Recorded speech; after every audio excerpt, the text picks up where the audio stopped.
Hello friends, welcome to my channel. स्वागत है आपका मेरे चैनल पे।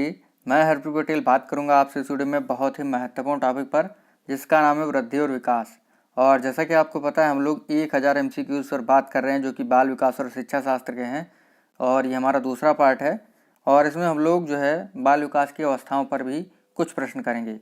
तो अगर आप चैनल पर नए हैं, चैनल को सब्सक्राइब कर लीजिएगा, बेल आइकन दबा दीजिएगा, जिससे कि आपको नई वीडियोज़ की नोटिफिकेशन समय से मिलती रहे। पिछले वीडियो अगर आप नहीं देखें तो डिस्क्रिप्शन में आपको प्लेलिस्ट का लिंक दे दिया जाएगा, तो आप उनको भी देखिएगा। थ्योरेटिकल पोर्शन यानी जो डिटेल से मैंने पढ़ाया है उसका भी लिंक आपको डिस्क्रिप्शन में मिल जाएगा। और अगर आप PDF नोट्स लेना चाहते हैं तो टेलीग्राम ग्रुप से जुड़ जाएगा, उसका भी लिंक आपको डिस्क्रिप्शन में दे दिया जाएगा। अगर आपको वीडियो अच्छा लगे लाइक कर दीजिएगा, शेयर कर दीजिएगा। ठीक है, तो शुरू करते हैं आज का अपना वीडियो। तो पहला प्रश्न हमारा, गर्भस्थ शिशु में संवेदनशीलता का विकास कहाँ से प्रारंभ होता है? पैर से, संपूर्ण शरीर से, सिर से या हाथ से? तो गर्भस्थ शिशु में सबसे पहले विकास होता है सिर का। तो गर्भस्थ शिशु में संवेदनशीलता का विकास प्रारंभ होगा सिर से। सी ऑप्शन आपका सही होगा। अगला प्रश्न है, जन्मोत्तर यानी जन्म के बाद विकास की दूसरी अवस्था कौन सी होती है? गर्भावस्था, शैशवावस्था, किशोरावस्था या बाल्यावस्था? तो जन्म के बाद की जो अवस्था दूसरी होती है वो होती है आपकी बाल्यावस्था। पहली कौन सी होती है? शैशवावस्था, फिर होती है बाल्यावस्था, फिर होती है किशोरावस्था, फिर होती है प्रौढ़ावस्था। तो जन्म के बाद की विकास की दूसरी अवस्था होती है बाल्यावस्था, पहली होती है शैशवावस्था। अगला प्रश्न है, यौन परिपक्वता में किसका महत्वपूर्ण हाथ होता है? पीयूष ग्रंथि का, उपवृक्क ग्रंथि का, गल ग्रंथि का या उपगल ग्रंथि का? तो यौन परिपक्वता में सबसे महत्वपूर्ण हाथ होता है पीयूष ग्रंथि का। ठीक है, संपूर्ण मानव व्यवहार और शरीर की अंतः क्रियाओं का नियंत्रण करता है पीयूष ग्रंथि। ठीक है, तो यौन परिपक्वता में सबसे महत्वपूर्ण हाथ होता है पीयूष ग्रंथि का। वीर पूजा की भावना कब से जागृत होती है? किशोरावस्था में, प्रौढ़ावस्था में, बाल्यावस्था में या इनमें से कोई नहीं? तो वीर पूजा, नायकों की पूजा की जो भावना होती है वो प्रारंभ होती है किशोरावस्था में।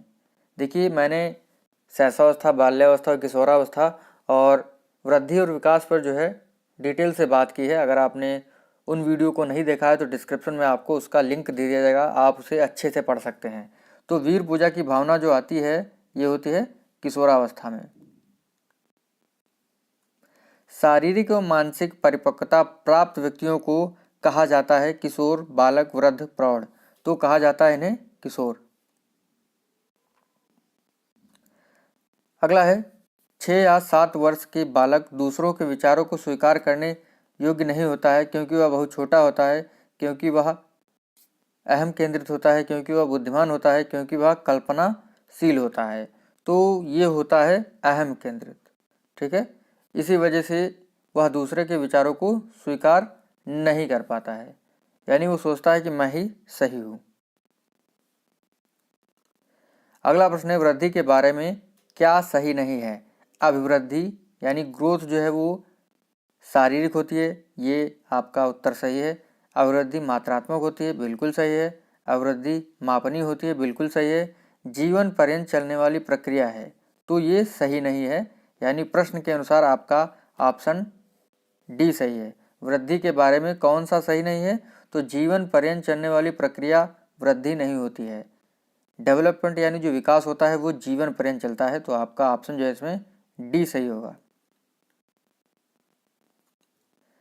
छात्रों में अच्छे नागरिक के गुण कैसे समाहित किए जा सकते हैं? उन्हें अच्छी नागरिकता पर भाषण देकर, उन्हें राष्ट्रीय नायकों से परिचित कराकर, उन्हें कतिपय सामुदायिक सेवा कार्य आवंटित करके, उन्हें भारतीय संविधान से परिचित कराकर। तो उन्हें राष्ट्रीय नायकों से परिचित कराकर। ठीक है, अगर आप क्लास में जाते हैं और आप चाहते हैं कि आपके बच्चों में अच्छे नागरिकों के गुण आए, तो आप जो है राष्ट्रीय नायकों के बारे में बताएंगे, तो उनके जो गुण होंगे उन गुणों को बच्चे सीखने के लिए प्रेरित होंगे। ठीक है, तो आपका बी ऑप्शन इसमें सही होगा। परिपक्वता का एक उदाहरण है, जब बालक सीखता है चित्रांकन करना, पढ़ना, साइकिल चलाना, चलना। तो चलना यानी जब बच्चा जन्म लेता है तब तो वो चल ही नहीं पाता है, पैर हाथ हिलाता है, लेकिन जैसे जैसे बड़ा होता है वो पैरों पर चलना सीख जाता है। तो चलना जो है वो परिपक्वता का एक उदाहरण है। अगला प्रश्न है, बिंग व हंट के अनुसार कौन सी अवस्था की विशेषताओं का सर्वोत्तम रूप से व्यक्त करने के लिए एक शब्द परिवर्तन, परिवर्तन क्या है, शारीरिक, सामाजिक और मनोवैज्ञानिक होता है।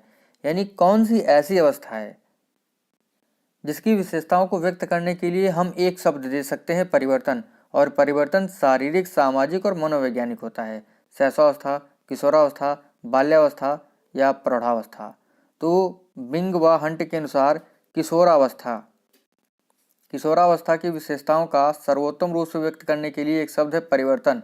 परिवर्तन शारीरिक, सामाजिक और मनोवैज्ञानिक होता है। तो आपका बी ऑप्शन जो है इसमें सही होगा। खिलौने की आयु किसे कहते हैं, पूर्व बाल्यावस्था को, शैशवावस्था को, उत्तर बाल्यावस्था को या इनमें से कोई नहीं। तो खिलौने की आयु जो है वो कहा जाता है पूर्व बाल्यावस्था को, और ये अवस्था मानी जाती है 3 से 6 वर्ष की अवस्था। लेकिन आपने पढ़ा होगा कि जो सामान्यतः लिखा होता है कि जो शैशवावस्था होती है वो जन्म से 5 वर्ष या 6 वर्ष की अवस्था होती है, तो उस हिसाब से इसका आंसर तो शैशवावस्था होना चाहिए। लेकिन एग्ज़ाम में अगर आता है कि खिलौने की आयु किसे कहते हैं, तो पूर्व बाल्यावस्था को ही लगाइएगा, जो होती है 3 से 6 वर्ष की। आपका पहला ऑप्शन जो है इसमें सही होगा। अगला है, निम्नलिखित में से कौन सी पूर्व बाल्यावस्था की विशेषता नहीं है, दल समूह, अनुकरण करने की अवस्था, प्रश्न करने की अवस्था, खेलने की अवस्था। तो अभी मैंने आपको बताया 3 से 6 वर्ष की जो अवस्था होती है वो पूर्व बाल्यावस्था होती है, और इसमें अनुकरण करने की अवस्था होती है, ये प्रश्न करने की और खेलने की अवस्था होती है। दल या समूह की विशेषता ये जो नहीं होती है। ठीक है, प्रश्न के अनुसार जो 3 से 6 वर्ष की अवस्था है उसी के अनुसार जो है दल या समूह की जो विशेषता है पूर्व बाल्यावस्था में नहीं होती है। अगला है, विकास का अर्थ है। देखिए, विकास का क्या अर्थ है, परिवर्तनों की उत्तरोत्तर श्रृंखला, अभिप्रेरणा के फलस्वरूप होने वाले परिवर्तनों की उत्तरोत्तर श्रृंखला, अभिप्रेरणा एवं अनुभव के फलस्वरूप होने वाले परिवर्तनों की उत्तरोत्तर श्रृंखला, परिपक्वता एवं अनुभव के फलस्वरूप होने वाले परिवर्तनों की श्रृंखला। देखिए, विकास क्या होता है, जब आप सामाजिक, नैतिक और फिजिकल यानी शारीरिक रूप से जब आप परिपक्व हो जाते हैं एवं अनुभव प्राप्त करते हैं, तो उनके फलस्वरूप जो परिवर्तन होता है वही होता है विकास। तो आपका डी ऑप्शन जो है इसमें सही होगा। विकास क्या क्या अर्थ है, परिपक्वता एवं अनुभव के फलस्वरूप होने वाले परिवर्तनों की श्रृंखला जो है विकास कहलाती है। विकास के संदर्भ में कौन सा कथन सत्य नहीं है, विकास की प्रत्येक अवस्था के अपने खतरे होते हैं, ये कथन आपका सही है। विकास उकसाने, बढ़ावा देने से नहीं होता है। विकास सांस्कृतिक परिवर्तनों से प्रभावित होता है, ये सही है। विकास की प्रत्येक अवस्था की अपनी एक विशेषता होती है, ये भी सही है। यानी प्रश्न के अनुसार आपका बी ऑप्शन जो है वो सही नहीं है, विकास उकसाने या बढ़ाने देने से नहीं होता है। ठीक है, अगला है, सामान्य परिपक्वन से पहले प्रशिक्षित करना प्रायः सामान्य कौशलों के निष्पादन के संदर्भ में बहुत लाभकारी होता है, कुल मिलाकर हानिकारक होता है, दीर्घकालिक दृष्टि से लाभकारी होता है। लाभकारी हो या हानिकारक इस बात पर निर्भर करता है कि प्रशिक्षण में किस प्रकार की विधियों का उपयोग किया गया है। सामान्य परिपक्वन से पहले प्रशिक्षण प्रायः जो है लाभकारी या हो हानिकारक, इस बात पर निर्भर करता है कि वह प्रशिक्षण में किस प्रकार की विधियां प्रयोग की गई हैं। तो आपका जो है ऑप्शन इसमें डी सही होगा। लाभकारी हो या हानिकारक, यह इस बात पर निर्भर करता है कि प्रशिक्षण में किस प्रकार की विधियों का उपयोग किया गया है। अगर हम किसी बच्चे को जो है अच्छी नॉलेज देंगे तो अच्छा सीखेगा, और नकारात्मक नॉलेज देंगे तो उल्टा सीखेगा। ठीक है, तो आपका इसमें जो है डी ऑप्शन सही होगा। निम्नलिखित में से कौन सा कथन सही नहीं है, जो अध्यापक यह विश्वास करता है कि विकास प्रकृति की वजह से होता है, वह अनुभव प्रदान करने को महत्व नहीं देता। प्रारंभिक अनुभव महत्वपूर्ण होते हैं और अध्यापक का हस्तक्षेप भी महत्वपूर्ण होता है। प्रारंभिक जीवन की नकारात्मक घटनाओं के प्रभाव से कोई भी अध्यापक बचाव नहीं कर सकता। व्यवहारात्मक परिवर्तन के संदर्भ में विकास वातावरणीय प्रभाव के फलस्वरूप होता है। तो प्रश्न है, निम्नलिखित में से कौन सा कथन सही नहीं है।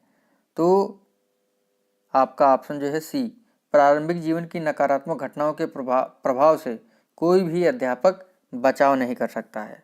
ठीक है, तो आपका जो है ऑप्शन जो है सी सही होगा। मतलब कौन सा कथन सही नहीं है, तो जो प्रारंभिक जीवन होता है उसमें नकारात्मक घटनाओं के प्रभाव को जो है अध्यापक बचा नहीं सकता है, यानी जो नकारात्मक घटनाएं हैं आपके जीवन में हुई हैं तो अध्यापक उनसे आपको थोड़ी बचा सकता है। ठीक है, तो सी ऑप्शन सही होगा। अगला है, निम्नलिखित में से कौन सी विशेषता परिपक्वता को अधिगम से अलग करती है? यह एक स्वाभाविक प्रक्रिया है, यह अभ्यास पर निर्भर करती है, यह प्रेरकों पर निर्भर करती है, यह जीवन पर्यंत चलने वाली प्रक्रिया है। तो परिपक्वता जो है ये एक स्वाभाविक प्रक्रिया है। ठीक है, तो आपका पहला ऑप्शन सही होगा। परिपक्व लिखा है, निम्नलिखित में से कौन सी विशेषता परिपक्वता को अधिगम से अलग करती है? तो यह एक स्वाभाविक प्रक्रिया है, यानी परिपक्वता जो है वो एक स्वाभाविक प्रक्रिया है, इसी वजह से जो है अधिगम से अलग होती है। अधिगम जो होता है ये अभ्यास पर निर्भर करता है, प्रेरकों पर निर्भर करता है और यह जीवन पर्यंत चलने वाली प्रोसेस होती है। ठीक है, अगला है, निम्नलिखित में से कौन सा कथन विकास के संबंध में सही नहीं है?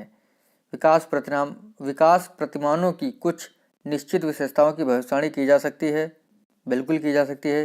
विकास का उद्देश्य वंशानुगत संभाव क्षमता का विकास करना है। विकास के विभिन्न क्षेत्रों में संभाव खतरे नहीं होते हैं। प्रारंभिक विकास बाद के विकास से अधिक महत्वपूर्ण होता है। तो कौन सा कथन सही नहीं है? विकास के विभिन्न क्षेत्रों में संभाव खतरे नहीं होते हैं, ऐसा नहीं होता है। जो भी डेवलपमेंट की स्टेज होती है उसमें जो है संभावित खतरे होते हैं। तो आपका सी ऑप्शन इसमें सही होगा। अगला है, दल या गैंग का सदस्य होने से सामाजिकरण उत्तर बाल्यावस्था में बेहतर होता है। निम्नलिखित में से इस कथन के विपरीत कौन सा है? वयस्कों पर निर्भर ना होना सीखते हैं, यानी जब गैंग बनता है तो जो बच्चे होते हैं वो वयस्कों पर निर्भर ना होना सीखते हैं, बिल्कुल सही है। जिम्मेदारियों को निभाना सीखते हैं, ये भी सही है आपका। अपने समूह के प्रति वफादार होते हैं, ये भी सही है। छोटी छोटी बातों पर झगड़ा करते हुए अपने गैंग के सदस्यों से लड़ाई मोल लेते हैं, ऐसा नहीं होता है। तो यही वाला जो है कथन जो है विपरीत होगा।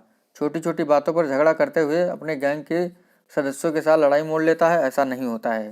क्योंकि वो जब ग्रुप बनाते हैं तो प्रेम पूर्वक रहते हैं, मित्रता करते हैं। तो आपका डी ऑप्शन जो इसमें सही होगा प्रश्न के अनुसार।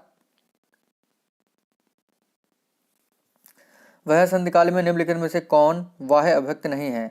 प्रभुता सत्ता के विपरीत विरोध, अशांति, आत्मनिर्भरता के प्रति आग्रही, सक्रिय खेलों के स्थान पर बैठकर खेलना अधिक।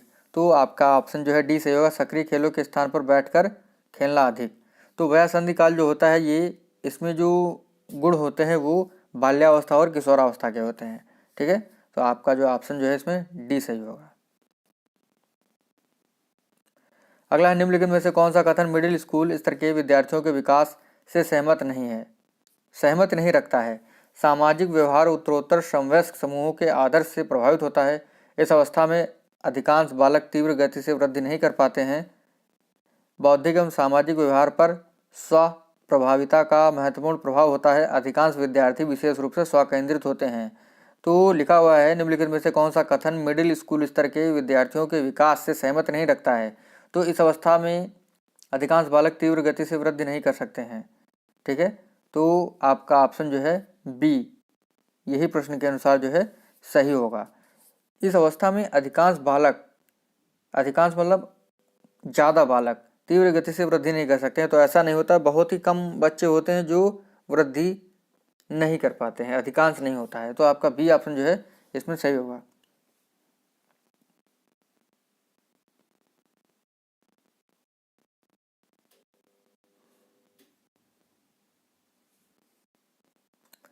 अगला प्रश्न है, अधिगम एवं परिपक्वता के संबंध में निम्न में से कौन सा कथन सही है?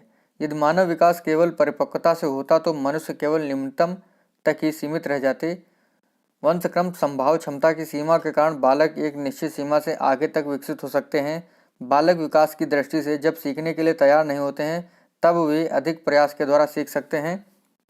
बालक की अंतः निहित शक्तियों को बिना समय विचारे विकसित करने के लिए प्रोत्साहित करना। तो आपका पहला ऑप्शन इसमें सही होगा। यदि मानव विकास केवल परिपक्वता से ही होता तो मनुष्य केवल न्यूनतम तक ही सीमित रह जाते। ठीक है, बाकी आपके ऑप्शन जो है वो गलत हैं। पहला ऑप्शन आपका इसमें सही होगा। देखिए प्रश्न जो है थोड़ा लेंदी है, लेकिन जैसे जैसे पेपर बनने लगा है, कंपटीशन बढ़ने लगा है, तो लेवल भी प्रश्नों का बढ़ने लगा है। तो ये ऐसे प्रश्न जो आपके एग्ज़ाम में आ सकते हैं, थोड़ा सा टफ हैं, आपको लगेगा कि मैं ये क्या पढ़ा रहा हूँ, तो ऐसा कुछ नहीं, ये ऐसे प्रश्न हैं जो एग्ज़ाम में पूछे गए हैं। ठीक है, तो गौर से पढ़िए। अगर आपको नहीं समझ में आता है तो PDF जो है आप टेलीग्राम ग्रुप से डाउनलोड कर सकते हैं, इनको पढ़ सकते हैं अच्छे से। ठीक है, अगला है विकास का एक अधिनियम कि विकास प्रतिमान के विभिन्न काल में खुशी भिन्न भिन्न होती है। इस नियम के अनुसार जीवन का प्रथम वर्ष सबसे अधिक खुशी का काल होता है। वह संधि काल जीवन का प्रथम वर्ष भी जीवन का सबसे अधिक सुखी का काल होता है। वह संधि काल एवं जीवन का प्रथम काल सबसे खुशी का काल होता है। या तीसरा ऑप्शन है आपका वह संधि काल जीवन का सबसे दुखी काल होता है। चौथा ऑप्शन है जीवन का प्रथम वर्ष सबसे अधिक खुशी का एवं वह संधि सबसे दुखी काल होता है। तो विकास एक अधिनियम है कि विकास प्रतिमान के विभिन्न काल में खुशी भिन्न भिन्न होती है। तो इस नियम के अनुसार जो जीवन का प्रारंभिक काल होता है, पहला 1 वर्ष होता है, जन्म से 1 वर्ष, उसमें सबसे खुशी होता है। लेकिन जो वया संधि काल होता है, इसमें जो है व्यक्ति एक अवस्था से दूसरी अवस्था में जाने की ओर अग्रसर होता है। तो ये जो होता है इसमें तनाव होता है। वया संधि काल जो है सबसे दुखी काल होता है और जीवन का प्रथम वर्ष जो होता है सबसे अधिक खुशी का काल होता है। यानी आपका डी ऑप्शन इसमें सही होगा। निम्नलिखित में से कौन सा कथन वृद्धि की विशेषता का प्रतिनिधित्व नहीं करता है? यह एक मात्रात्मक पहलू है, सही, यह मापने योग्य नहीं है, या जीवन पर्यंत नहीं चलता है, यह केवल शारीरिक विकास को दर्शाता है। तो कौन सा सही ऑप्शन नहीं है, यह मापने योग्य नहीं है। वृद्धि जो है उसे मापा जा सकता है, इसीलिए आपका बी ऑप्शन जो है इसमें सही होगा। बाकी जीवन पर्यंत जो विकास चलता है, ठीक है, और यह केवल शारीरिक विकास को दर्शाता है। तो वृद्धि जो है ये एक मात्रात्मक पहलू है, वृद्धि मापा जा सकता है, जीवन पर्यंत नहीं चलती है वृद्धि की प्रोसेस, और जो वृद्धि होती है वो शारीरिक विकास को दर्शाता है। अगला है बाल विकास के किस चरण में विपरीत लिंग आकर्षण होता है? यानी विपरीत लिंग के प्रति आकर्षण होता है। लड़का लड़की को प्रेम करता है और लड़की लड़के को प्रेम करती है। तो ये किस अवस्था में होता है? ये होता है किशोरावस्था में, सभी को पता होगा। अगला प्रश्न है मानव विकास की वह अवस्था जिसे सुनहरी अवस्था कहा जाता है, गोल्डन एज कहा जाता है। सरसावस्था, बाल्यावस्था, किशोरावस्था, प्रौढ़ावस्था। देखिए जो गोल्डन एज है वो कहलाती है आपकी किशोरावस्था।